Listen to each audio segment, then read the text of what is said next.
여러분 안녕하십니까? 샘킴 프리칭 미션입니다. 오늘은 출애굽기 6장 1절부터 12절까지 말씀을 가지고 여러분과 함께 생각을 하겠습니다. 제목은 입이 둔한 자, 입이 둔한 사람 뭐 이렇게 하시면 될 것 같고요. 본문은 12절 한 절만 읽도록 하겠습니다. 모세가 여호와 앞에 아뢰어 이르되 이스라엘 자손도 내 말을 듣지 아니하였거든 바로가 어찌 들으리까? 나는 입이 둔한 자니이다. 이건 이제 모세가 이제 하나님 말씀을 듣고 애굽에 가서 이제 바로에게 나가가지고 우리 백성에게 3일 동안 휴가를 달라. 가서 이제 연습을 하겠다. 그러니까 바로가 이제 거절하죠. 그러니까 뭐 아니 이스라엘 자손도 내 말을 안 들었는데 뭐 바로가 듣겠습니까? 예, 그래서 입이 둔하다고 그렇게 하나님 앞에 불평하는 그런 내용입니다. 모세를 보면은 굉장히 독특하죠. 뭐 어쩌면 특공대 내지는 돌격대라는 표현이 잘 어울리는 사람이라고 봅니다.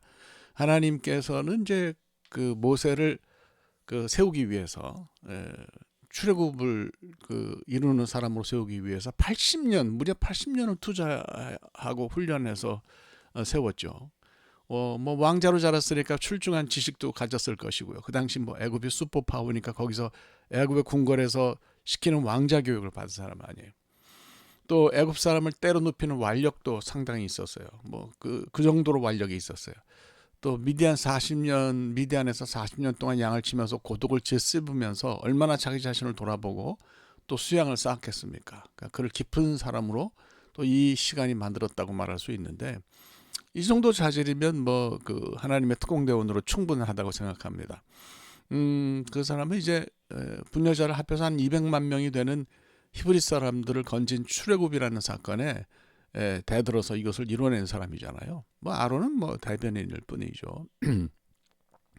모세는 당시에 이제 슈퍼파워인 말씀드린 것처럼 슈퍼파워인 애굽의 통치자 바로와 상대해서 출애굽을 이끌어냈어요. 그러니까 뭐 하나님의 대리자로서 출애굽을 이끌어낸 그런 위대한 사람이죠. 후기 유대주의 문헌 가운데 이제 출애굽기를 다룬 미드라시 주석이 있어요. 머힐타 드 라비 이슈마엘이라고 하는 라비 이슈마엘이라는 사람이 쓴 출애굽기 율법 부분 해설서인데요. 주 한 3세기 경에 만들어졌어요. 이 책을 보면 모세는 이스라엘 사람들의 왕 또는 목자로 숭앙을 받습니다. 아주 위치가 절대적이고요. 감히 타인이 범접할 수 없는 그런 권위를 지닌 사람으로 거기에 나타납니다. 엄청난 사람이에요.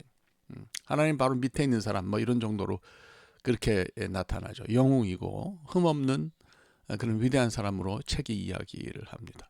이런 언급만을 가지고 본문을 보면 조금 헷갈립니다. 출애굽을 준비하면서 모세는 자기 자신을 가리켜서 나는 말을 잘 못하는 사람이에요 이런 말을 무려 3번이나 했어요. 창세기 4장 10절을 보면 이제 처음에 오늘 본문은 아니지만은 입이 뻣뻣하고 혀가 둔하다 이렇게 말을 하고 오늘 본문인 6장 12절을 보면 3일 휴가권 때문에 바로와 부딪히죠. 그러니까 이제 하나님 앞에 그러는 거 아니에요.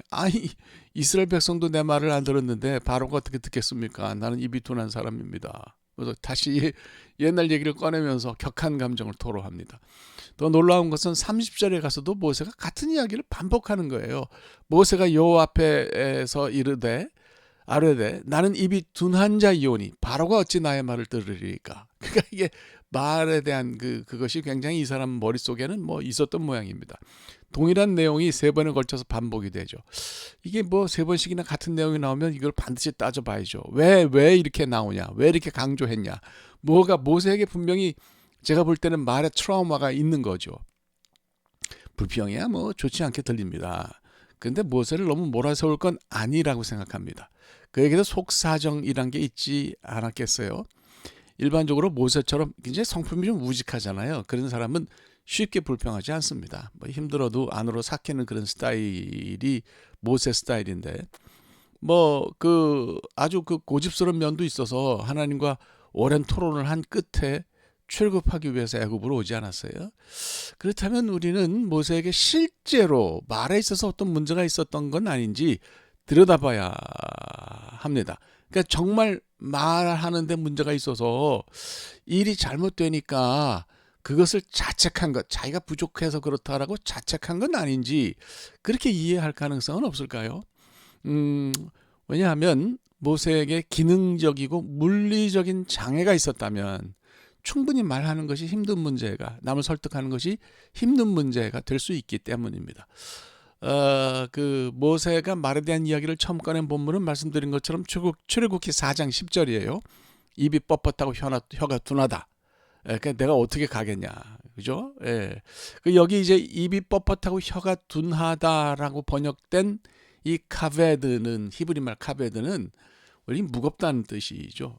무겁고 둔하다, 뭐 중요하다는 뜻도 있지만 무겁고 둔하다라는 뜻도 있어요.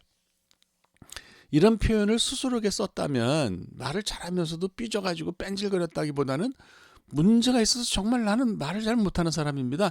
어떻게 내가 갈 수 있겠습니까? 라고 고백했다고 이해하는 것이 제가 볼 땐 더 나을 것 같다는 생각이 들어요. 입이나 혀가 마음대로 움직여주지를 않으면 어떻게 그 말을 제대로 할 수가 있겠습니까? 또 그러니까 그렇게 표현할 수 있는 거죠. 주후 한 10세기경에 또 다른 출애굽기 미드라시 쉐모트 라바라는 책이 나왔는데, 쉐모트는 뭐 이제 그 이름이란 뜻이죠. 쉐모트가 출애굽기라는 뜻을 가진, 뭐 원래는 그런데 출애굽기라는 책의 시작이 쉐모트이기 때문에 이제 그렇게 불리죠. 그 랍비들이 쓴 주석서인데요. 뭐 이거는 그 뭐라 그럴까, 좀 이야기를 다룬 아까다라고 불리우는 그런 이제 그 이야기를 다룬 해설서라고 볼 수가 있어요. 여기 나타난 모세의 성격은 아까 말씀드린 그 먹힐타하고는 조금 달라요. 그는 위대한 사람이긴 하지만 뭐 그냥 평범한 사람이었다고 책이 이야기를 하거든요. 부족하고 모자란 것 때문에 고민했던 사람이다. 그러면서 뭐라고 이야기를 하느냐면, 이 책을 보면 모세가 어린 시절에 불에 입술을 대가지고 화상을 입은 나머지 말을 버벅거리게 되었다고 그렇게 이야기를 합니다. 굉장히 놀라운 얘기죠. 중세 저명한 랍비 가운데 이제 이븐 에즈라라는 사람이 있어요. 이 사람도 역시 뭐라 그랬냐면 모세가 장애를 가지고 있어서 말을 제대로 하지 못했다고 그렇게 이야기를 했습니다.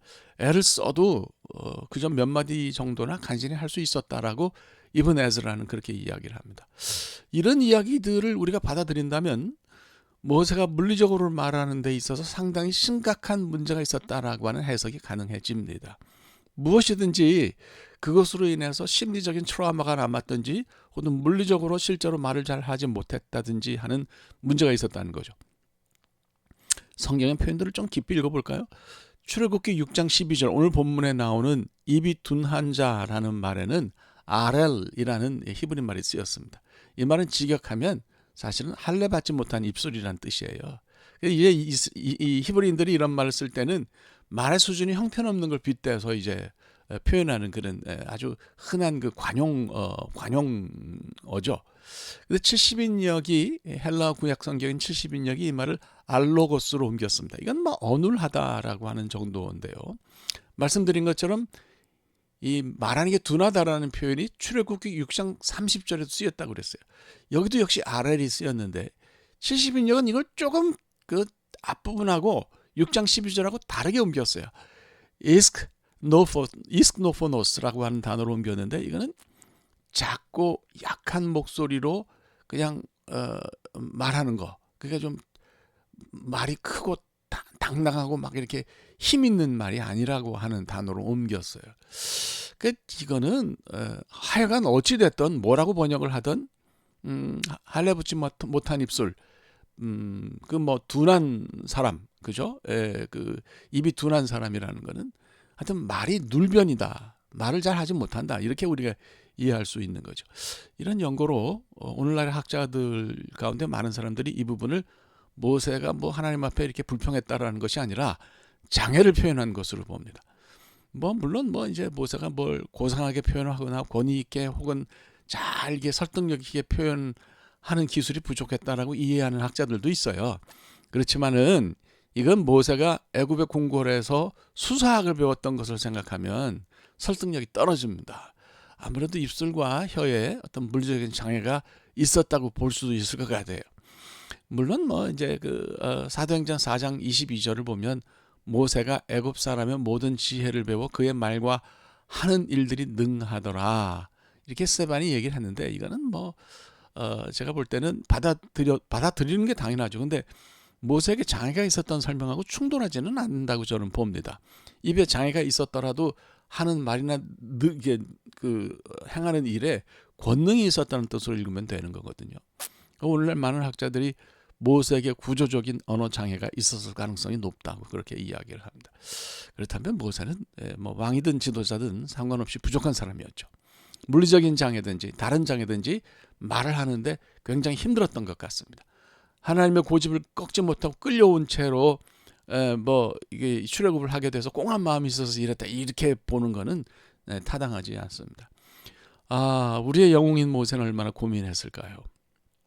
하나님이 그를 처음 부르셨을 때 혹시 그것 때문에 사역을 고사한 것은 아니었을까 하는 생각이 듭니다. 애굽에 가서 바로에게 하나님의 명령을 전할 때 3일 동안 보내달라 할 때도 혹시 자기 자신의 언어 장애 때문에 바로가 자기를 우습게 봐서 일이 꼬인 건 아닐까 하고 마음이 아프진 않았을까 하는 생각이 듭니다. 하나님은 이스라엘이 잘나서 그들을 구원하신 건 아니에요. 그냥 그건 하나님의 은혜였지요. 그러니까 그 출애굽을 이끈 지도자 역시 많이 부족했다. 뭐 그게 상관이 없는 거죠.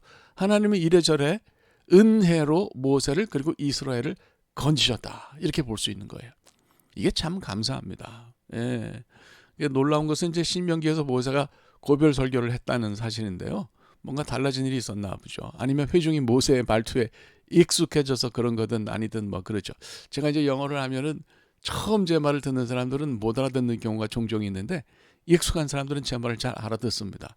말투에 익숙해져서 그런 걸 수도 있는 거죠. 하나님이 모세의 장애를 고쳐주셔서 그런 거든 어떤 거든 상관이 없어요. 모든 일이 은혜가 아닌 게 없는 거죠. 우리도 이제 부족합니다. 하지만 이제 저는 그것 때문에 우리가 겁내거나 두려워할 건 없다고 생각해요. 하나님이 은혜로 우리를 세워주시기 때문이에요. 이런 하나님의 놀라운 은혜, 우리의 부족함에도 불구하고 우리를 세워주시는 하나님의 은혜를 마음껏 누리는 여러분들이 되시기를 바랍니다. 기도합시다. 하나님, 모세가 말하는데 장애가 있었다 하더라도 하나님께서 그를 세워서 출애굽의 지도자로 만들어주신 것을 봅니다. 우리의 부족함 때문에 고민하지 않게 하여 주시고 우리가 약할수록 우리 안에 있는 예수 그리스도가 점점 더 강하여짐을 믿고 확신하게 하여 주시옵소서. 예수 그리스도 이름으로 기도합니다. 아멘. 감사합니다. 오늘 여기까지 하겠고요. 다음 주에는 출애굽기 7장 1절부터 7절 이런 부족함을 하나님이 어떻게 사용하셨는지 그것을 함께 생각하도록 하겠습니다. 감사합니다.